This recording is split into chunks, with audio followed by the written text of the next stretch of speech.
बिहार विधानसभा के लिए जेडीयू ने अपनी पहली लिस्ट जारी कर दी है। जैसा कि आप जानते हैं कि एनडीए में जेडीयू को 101 सीटें लड़नी है, लेकिन पहली लिस्ट में अभी 57 नामों की घोषणा की गई है। बाकी नाम भी जल्द ही घोषित किए जाएंगे। कौन कौन से नाम हैं, क्या खास बात है इस लिस्ट की, उसके बारे में आपसे बातचीत करेंगे।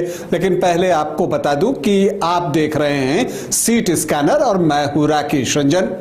देखिए, सीटों की बात आ रही है तो बीजेपी ने जो है वो कल अपनी लिस्ट जारी की थी और 71 सीटों की, और आज जो है वो जेडीयू ने भी अपनी सूची जारी कर दी। 57 प्रत्याशियों के नाम है, 57 सीटों के लिए जो है प्रत्याशी उन्होंने घोषित किए। खास बात यह है कि 4 विधायकों के टिकट जो है वो कट गए हैं। कुशेश्वर स्थान से अमन हाजरिका, सकरा से अशोक चौधरी, वारिसनगर से अशोक कुमार और बरबीघा से सुदर्शन कुमार का टिकट जो है वो कट गया है। लेकिन एक दिलचस्प बात यह रही कि आरजेडी से जो परसा के विधायक थे छोटे लाल राय, वो जेडीयू में शामिल हुए और फिर उनको जो है परसा से टिकट दे दिया गया है। इसके अलावा बीजेपी की एक सीट भी जो है वो जेडीयू ने ली है।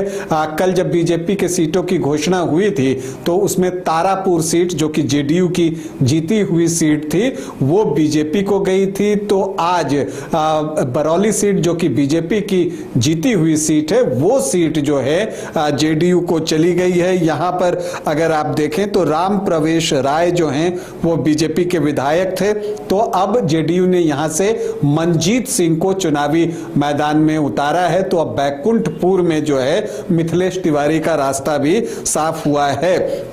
इसके बाद अगर आप देखें तो 4 महिलाओं को भी जेडीयू ने टिकट दिया है, जिसमें मधेपुरा से कविता साहा, गायघाट से कोमल सिंह, समस्तीपुर से अश्वमेध देवी और विभूतिपुर से रवीना कुशवाहा। देखिए, कोमल सिंह के एलजेपीआर से लड़ने की चर्चा हो रही थी।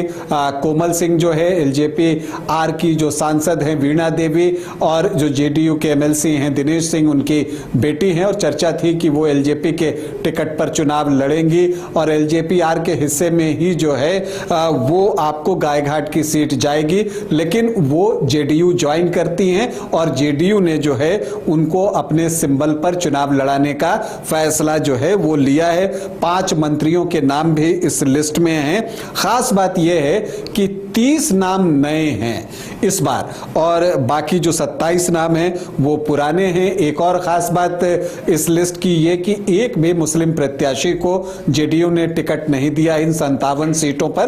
पिछली बार जो है इन 57 सीटों पर 3 मुस्लिम जो है वो प्रत्याशी बनाए गए थे, हालांकि जीत किसी को नहीं मिली थी।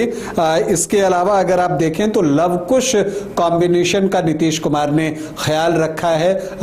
इस वर्ग से जो है 23 उम्मीदवार बनाए गए हैं। तो जेडीयू की अगली सूची किस तरह की आती है, उसमें जब सीमांचल की सीटें आएंगी तो निश्चित तौर पर वहां पर मुस्लिम प्रत्याशी देखने को मिल सकते हैं। हालांकि उस सीट का इंतजार रहेगा। बीजेपी की भी दूसरी लिस्ट का इंतजार है और इंतजार है महागठबंधन के लिस्ट का भी। अभी के लिए इतना ही, इजाजत दें, नमस्कार।